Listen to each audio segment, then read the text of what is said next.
Belum menjalani masa tahanan, tapi relawan Jokowi sudah minta amnesti diberikan untuk Sylvester Matutina, terpidana kasus fitnah Yusuf Kala tahun 2018. Bisakah amnesti diberikan? Kita bahas bersama Wakil Ketua Umum Projo Freddy Damanik dan pakar hukum tata negara Refli Harun. Selamat petang semuanya. Selamat petang. Selamat petang. Saya mau ke Bung Refli dulu. Bung Refli, sebenarnya ini adalah permintaan yang logis secara hukum kah? Ya tentu kalau kita bicara logis ya logis saja, namanya mereka yang dipidana ya tentu ada harapan dapat gerasi, amnesti, atau kalau sudah menjalani pidana rehabilitasi sehingga tidak terhalang untuk bekerja atau mendapatkan jabatan-jabatan publik.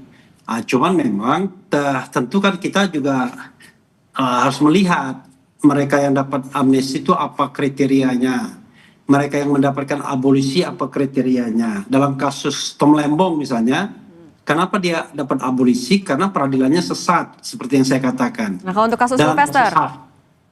Dalam kasus Hasto dan Sylvester, pidananya ada. Dalam kasus Hasto kan pidananya itu dianggap ada sehingga yang dikasih adalah amnesti.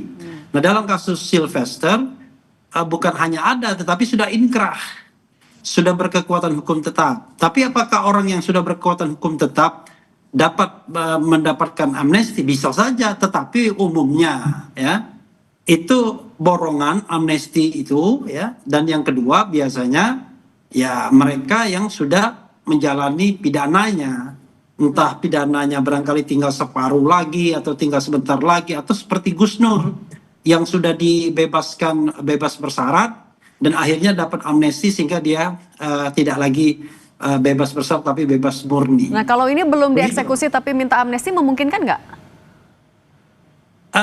Menurut saya orang akan bicara rasa keadilan kan. Ada sebuah putusan hukum yang belum dijalankan tetapi sudah mau minta pengampunan.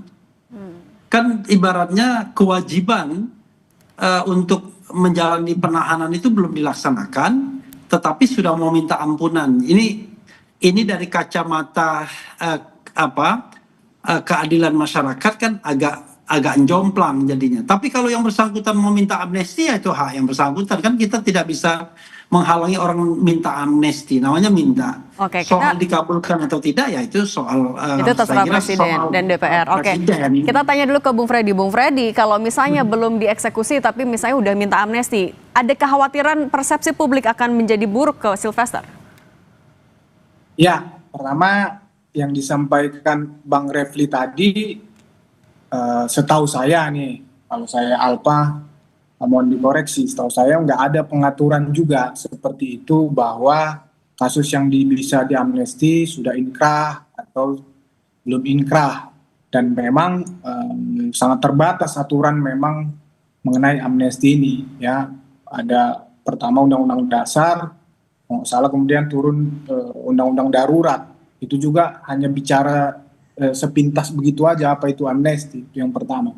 Yang kedua, kenapa saya sampaikan usulan tersebut, memang ya ini momentumnya kemarin sudah keluar, katakanlah tadi rombongan pertama ya pada tanggal 1 Agustus kemarin ya, dalam rangka seperti yang disampaikan Pak Menteri atau Bang Dasko juga, dalam rangka hari kemerdekaan kita. Biasa memang ya setiap bulan-bulan Agustus itu dikeluarkan semacam pengampunan seperti ini, itu hak prerogatif presiden itu. Yang kedua, kemudian kasusnya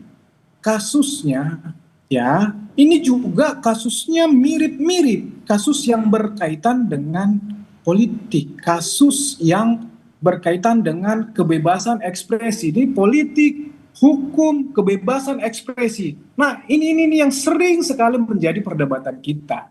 Ya, kemudian yang berikutnya ada presiden, ya, ada presiden yang baru saja ini yang kemarin dikeluarkan rombongan pertama. Itu Ongen itu belum dieksekusi.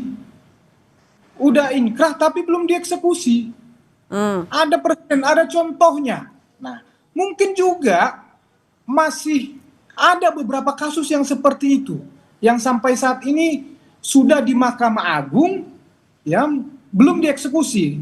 Oke. Tadi saya baca di media sedang di list lah kasus-kasus yang mirip-mirip yang berkaitan dengan itu. Nah, ini yang Artinya paling karena penting. politis sehingga Ini pantas satu dapat lagi, amnesti gitu ya Bung sebentar. Freddy? Satu lagi sebentar. Nah, yang paling paling dasar pokoknya mendasari adalah ini memang program Prabowo Gibran dalam konteks membenahi lapas kita yang begitu sangat over, ya begitu over sehingga memang harus dikurangi, ya sangat sudah tidak manusiawi. Demikian. Oke, kalau gitu. Artinya kalaupun politis Bung Refli, apakah ya amnesti bisa diberikan semudah itu juga oleh Presiden Prabowo? Tapi jangan dijawab dulu, kita akan sambung lagi usai jeda berikut ini.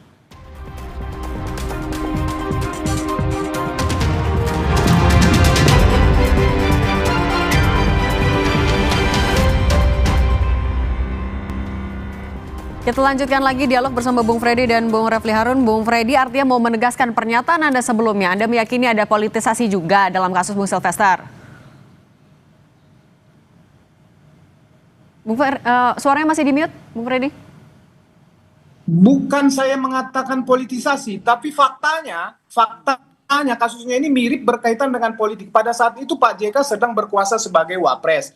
Dan konteksnya saudara Sylvester itu ya sedang demo juga sama menyampaikan aspirasi kebebasan ekspresi. Ya saya tidak membahas kasusnya, ya saya tidak membahas benar atau salah kan begitu, unsurnya terpenuhi atau tidak. Faktanya dia sudah divonis. Itu yang menjadi pokoknya saya. Tetapi sekali lagi ada presiden, ya Ongen. Saya nggak tahu untuk Jumhur Hidayat, ya dia sudah divonis, menyatakan apakah dia juga sudah dieksekusi. Nah, yang seperti ini sama, kebebasan menyatakan pendapat juga. Nah, nanti kalau nanti bicara kriminalisasi, politisasi kan nanti berdebat panjang. Tetapi faktanya udah divonis. Itu yang mau sampaikan. Kasusnya ini mirip-mirip. Nah, kalau kita mau bisa juga ini kita jadikan momentum untuk memperbaiki permasalahan yang saya bilang tadi ya, politik, kebebasan ekspresi dan hukum tadi itu. Ini sama-sama aparat penegak hukum, pemerintah, DPR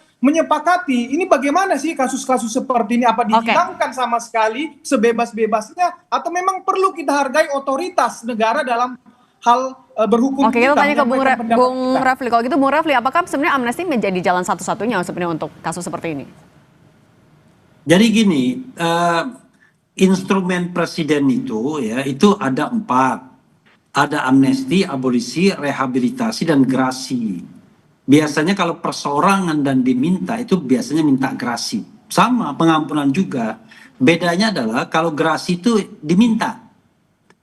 Kalau amnesti itu bisa inisiatif dari presiden. Jadi presiden misalnya ada kebijakan karena overload lapas kita, dan kemudian ada kebijakan-kebijakan misalnya pengguna narkoba seharusnya tidak perlu dihukum tetapi direhabilitasi misalnya, maka kemudian dia memberikan amnesti. Atau ada masalah politik, dulu ada GAM misalnya, kemudian ada peristiwa makar dan lain sebagainya. Jadi memang itu kewenangan presiden. Tetapi kalau permintaan pribadi itu grasi. Jadi grasi itu satu-satu minta setelah putusannya inkrah. Cuma sekali lagi ya, satu-satunya menurut saya poin negatif dalam kasus Sylvester ini adalah kasus ini didiamkan selama 6 tahun setelah berkekuatan hukum tetap inkrah. Pertanyaannya adalah siapa di sini yang kemudian mendiamkan? Apakah Mahkamah Agung? Apakah kejaksaan, ya kan? Dan tentu kalau yang bersangkutan merasa berkepentingan untuk tidak dieksekusi kan.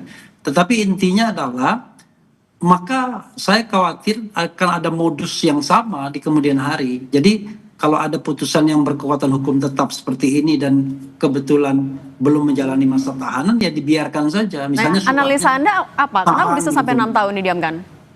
Ya sederhana bro, ya kan? Kan Sylvester bagian dari kekuasaan Jokowi. Sementara Jumhur Hidayat, Syahganda Nenggolan, Anton Permana itu para kritikus pada waktu itu. Kasus Anton Permana, Jumhur, itu kan kasus setelahnya, Edi Mulyadi.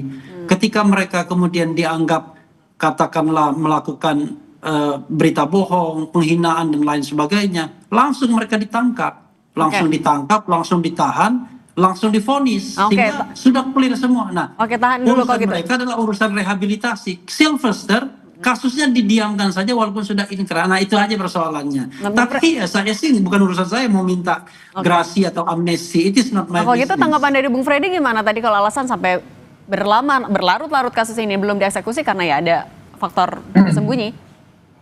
Ya, itu yang pertama itu beda hal lah ya, beda hal. Itu permasalahan sendiri ya yang perlu kita benahi kenapa seperti itu kan begitu. Itu klasik. Mulai dari putusan yang tidak pernah turun, apakah itu disengaja, dikondisikan atau apa, itu klasik lah. Termasuk juga apakah memang tidak dieksekusi kan. Nah, itu lain hal. Yang saya mau gambarkan tadi adalah sebelum ke situ saya mau kasih satu lagi. Bagaimana kita Bang Refli bisa menjelaskan kasus Ongen? Kalau tadi berbicara di zaman misalnya penguasa ya. Bagaimana kita menjelaskan Ongen yang sudah divonis juga belum dieksekusi sama juga bertahun-tahun. Ya, kasusnya menghina Presiden Jokowi juga dan ada pornografinya gitu loh. Nah, cuman yang mau saya sampaikan adalah pertama tadi ada momentumnya memang ini ya, momentumnya. Yang kedua memang ini kasusnya mirip-mirip. Kalau gitu kalau ada momentumnya Anda pede Sylvester akan dapat amnesti dari Presiden? Ya kita seperti kata Bang Refli, kita mengajukan permohonan mudah-mudahan ada kloter kedua. Ini 17 Agustus, bulan Agustus ini bulan baik belum lewat. Mudah-mudahan kita berharap ada kloter kedua. Itu aja sih. Kalau gitu Bung Freddy dan Bung Refli Harun, terima kasih sudah berbagi bersama kami di Kompas Petang. Saya selalu semuanya ya. Terima